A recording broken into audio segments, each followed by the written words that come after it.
So the first one is crypto more popular than mutual funds among millennials, survey shows. So this was a survey that was done for millennials that are basically aged 25 to 40-ish range. Folks that were born in the 80s and 90s, and the survey asked them, basically what assets they were investing in. 40% of them own some sort of cryptocurrency. A large percentage of that I thought was interesting is held in IRAs. Mm-hmm. And there are more of those respondents to that survey had investments in Bitcoin and other crypto than they did in mutual funds.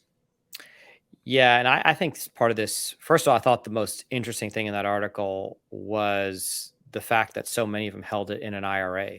Really surprised to hear that. I wish that we could get a few more details on that as far as how they're doing that, because that's not a particularly developed industry right now. It's not that easy to hold it in your IRA. There are ways to do it, of course. So I was surprised that that was so common.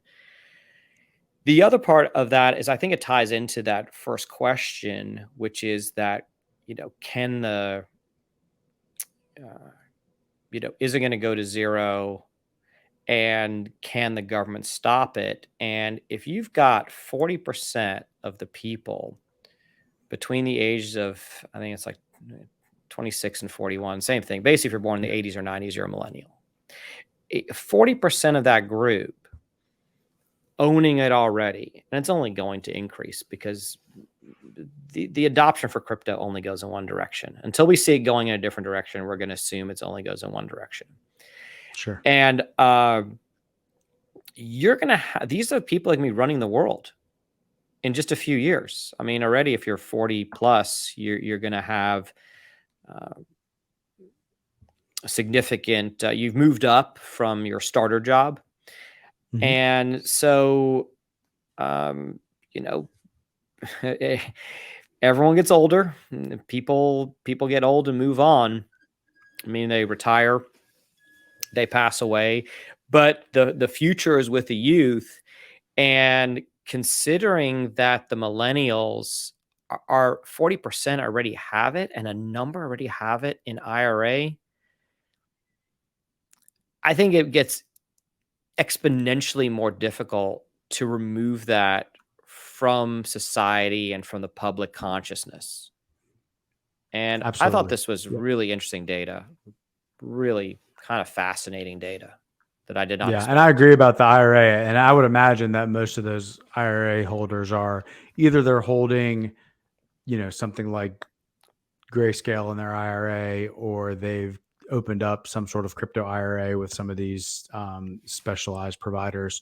But yeah, that's I thought that was really interesting that, if somebody's in that age range and they've got savings, that this is something that they're likely to put their money into. And so, a bit of a shameless plug here is that Bitcoin Butlers can help you put your Bitcoin into an IRA. We are very familiar with the different options that are out there, and we can help guide you or help you set up the way for you to store Bitcoin and other digital assets in your IRA. Yeah, there are a few ways that you can do it. And as we always recommend, the ways that we would help you do it will allow you to hold your own keys to your Bitcoin within your IRA. That can be done with some very specific setup. But happy to help do that for sure.